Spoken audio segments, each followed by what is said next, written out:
اعوذ باللہ من الشیطان الرجیم، بسم اللہ الرحمن الرحیم، الصلاۃ والسلام علیکہ یا رسول اللہ صلی اللہ علیہ وآلہ وسلم۔ السلام علیکم ورحمۃ اللہ وبرکاتہ۔ ایک کامنٹ آیا تھا اسرار منصوری 4961 کی طرف سے، اس کا اسکرین شاٹ میں نے لے کر اس وقت آپ کے سامنے اسکرین پہ بھی لگایا ہوا ہے۔ یہ لکھتے ہیں کہ السلام علیکم، میرا بھی حال یہی ہے کہ کبھی کوئی سا ایک عالم سے علاج چل رہا ہے، 6 یا 7 سال سے انہوں نے جو صورتیں آیتیں پڑھنے کے لیے بتائیں وہ بھی پڑھ لیتا ہوں، کبھی یوٹیوب پہ دیکھ کر نیا شروع کر دیتا ہوں، پریشان ہوں، آج تک پڑھوں کون سا۔ آئی تھنک ان کا کہنے کا مطلب یہی تھا کہ ان کا علاج بھی چل رہا ہے اور کبھی یوٹیوب سے بھی دیکھ کے یہ اپنے علاج کے لیے کچھ نہ کچھ پڑھتے رہے ہیں، پریشان ہیں کہ کیا پڑھوں اور کیا نہ پڑھوں۔ تو اگر آپ کو کچھ سمجھ نہیں آ رہا اور آپ نے بہت سارے وظائف بھی ٹرائی کر لیے ہیں، اپنا علاج بھی کرا کے دیکھ لیا ہے، لیکن پھر بھی آپ کی اگر مصیبتیں ختم نہیں ہو رہی، آپ کو لگتا ہے کہ ایک پریشانی کے بعد دوسری پریشانی آئی جا رہی ہے اور کوئی حل نہیں نکل رہا، تو آئی سجیسٹ کہ آپ سب کچھ چھوڑ دیں، بالکل سب کچھ پڑھنا چھوڑ دیں، ٹھیک ہے؟ اپنی فرض عبادات جو ہیں ان کو پورا کریں اور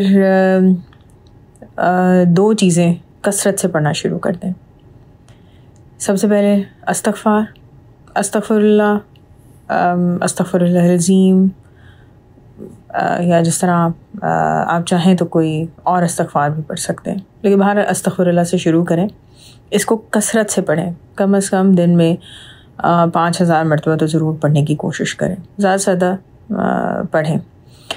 اور اس کو پڑھنے میں زیادہ ٹائم نہیں لگتا، آپ کاؤنٹ کر لیں، استغفر اللہ استغفر اللہ استغفر اللہ استغفر اللہ استغفر اللہ استغفر اللہ کر کے جب آپ پڑھنا شروع کرتے ہیں تو آپ بہت کم وقت میں کافی زیادہ تعداد پڑھ لیتے ہیں۔ تو استغفر اللہ کی کثرت شروع کر دیں۔ اور دوسرا جو آپ نے کام کرنا ہے وہ یہ کرنا ہے کہ درود ابراہیم کثرت سے پڑھنا شروع کر دیں۔ اس کے علاوہ جو بھی کوئی آیات وظائف چاہے کسی نے آپ کو بتائے ہیں یوٹیوب سے دیکھ کے، جیسے بھی آپ پڑھیں ان کو مت پڑھیں until unless کہ آپ باقاعدہ کہیں بیت ہیں، آپ کے پیر و مرشد ہیں جو کامل ہیں۔ تو اگر آپ کے پاس کامل پیر و مرشد ہیں پھر تو شاید آپ کا یہ حال ہو ہی نہ، بشرطے کہ آپ نے جو ہے اپنے پیر و مرشد کی باتیں نہ مانی ہو یا ان کے بتائے ہوئے وظائف کو نہ پڑھا ہو۔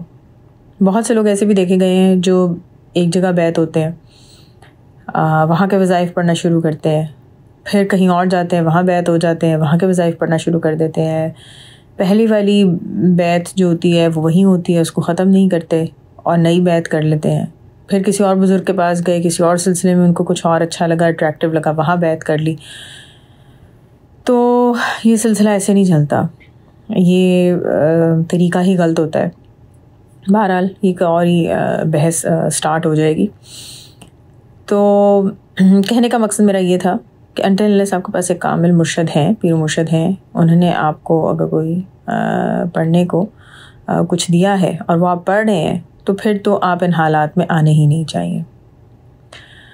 لیکن آپ پہ جس طرح کے حالات چل رہے ہیں، مایوسی ہے، جو جس کام میں ہاتھ ڈالتے ہیں وہ خراب ہو جاتا ہے، تو پھر آپ کو جو ہے وہ کثرت کرنے کی ضرورت ہے استغفار کی اور درود ابراہیم کی۔ اس پہ کافی ڈیٹیل ویڈیو بھی میں نے بنائی تھی، آپ لوگ پیچھے ہسٹری میں جا کے دیکھیں گے تو آپ کو ویڈیو مل جائے گی۔ وظائف کے ساتھ ہوتا یہ ہے کہ نمبر 1 ہم لوگ مومن نہیں ہوتے، ٹھیک ہے؟ ہم لوگ مسلمان ہیں، مومن بننے کی کوشش کر رہے ہوتے ہیں، شریعت کی پابندی ہم لوگ نہیں کرتے، دن میں پتہ نہیں کتنے گناہ کرتے ہیں، سوچوں کے گناہ، نگاہوں کے گناہ، زبان سے گناہ۔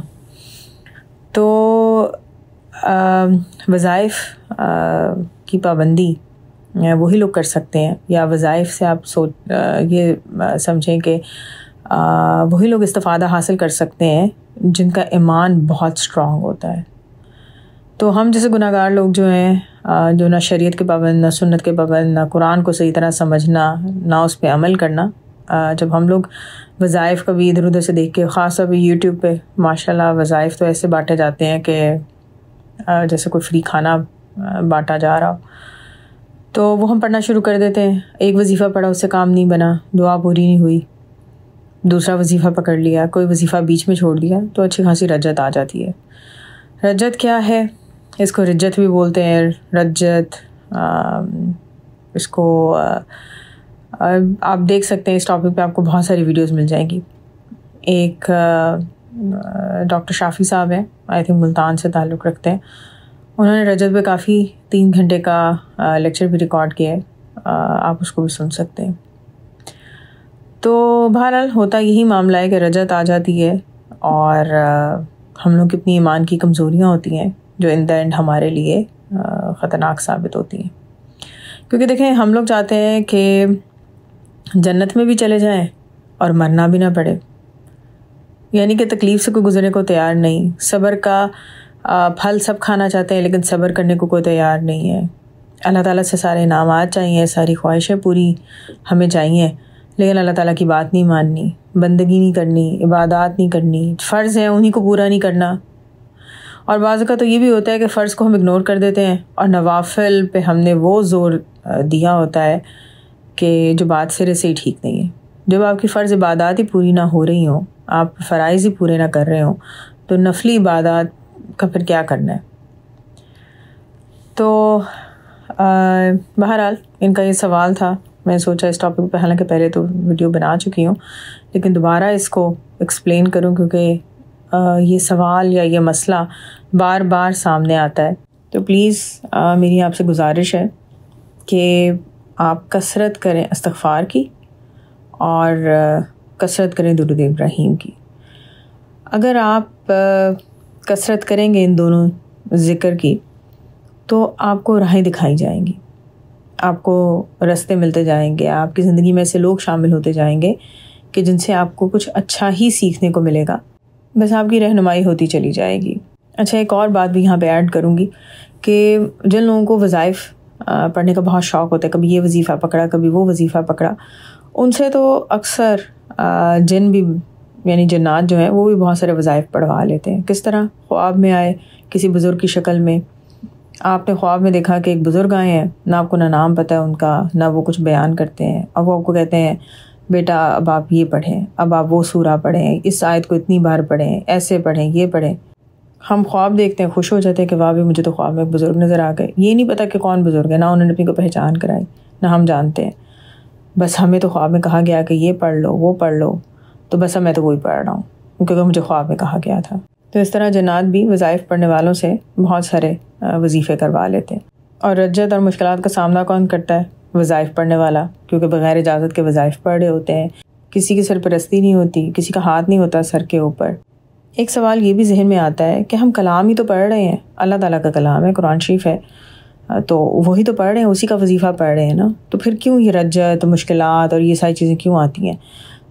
مجھے استاد کی کیوں ضرورت ہے؟ کسی سے وظیفے کی اجازت لینے کی کیوں ضرورت ہے؟ اللہ تعالیٰ کا کلام ہے, اللہ تعالیٰ نے نازل کیا ہے, میں جس طرح مرضی پڑھوں, جیسے مرضی وظیفے کو فالو کروں. اگر یہ بات صحیح ہوتی نا تو پھر تو ایک مرتبہ ہی آپ کو وظیفہ پڑھیں اور آپ کا کام ہو جانا چاہیے. کوئی تو وجہ ہے, کوئی تو بات ہوگی کہ ایک وظیفہ پڑھنے کے بعد پھر دوسرا, تیسرا, چوتھا, پانچواں, ہزاروں وظیفے پڑھنے کے بعد بھی کام نہیں ہو رہے, دعائیں پوری نہیں ہو رہی. اسی سارے معاملے کو رجت سے بیان کیا جاتا ہے. مجھے خود بھی بہت شوق ہوتا تھا وظائف پڑھنے کا. بچپن میں کوئی سی کتاب اٹھائی جس میں کچھ لکھا ہوا ہے کہ یہ وظیفہ پڑھیں تو ایسا ہو جائے گا, یہ پڑھیں تو وہ ہو جائے گا.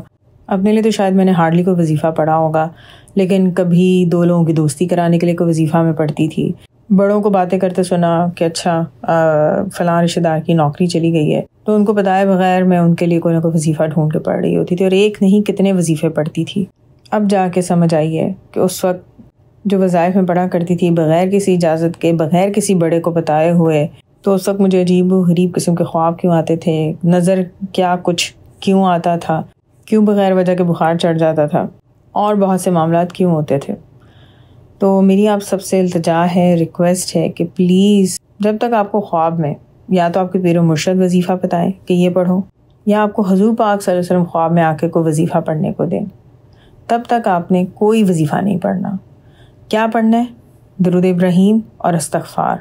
آپ کو لگ رہا ہے آپ کا مسئلہ حل نہیں ہو رہا, پریشانیاں پھر بھی کم نہیں ہو رہی, تو ان دونوں اذکار کی تعداد کو بڑھا دیں, جی جان ایک کر دیں ان دونوں اذکار کی کثرت کرنے میں. آپ دیکھیں گے کہ آہستہ آہستہ جیسے جیسے ان دونوں اذکار میں آپ کے دن رات گزرتے جائیں گے، ان کی تعداد بڑھتی جائے گی، آپ ناغہ نہیں کریں گے ان کو پڑھنے میں، آپ کی مشکلات حل ہوں گی، آپ کے لیے راہیں کھلیں گی اور آپ کے لیے آسانیاں ہوں گی۔ لیکن شرط کیا ہے کہ جیسا وظیفے اتنے ڈھیر سارے پڑھتے ہوئے آپ نے اتنی محنت کی ہے نا، اب ان دونوں اذکار کو پڑھنے میں بھی آپ نے محنت کرنی ہے، ان کی کثرت کرنی ہے۔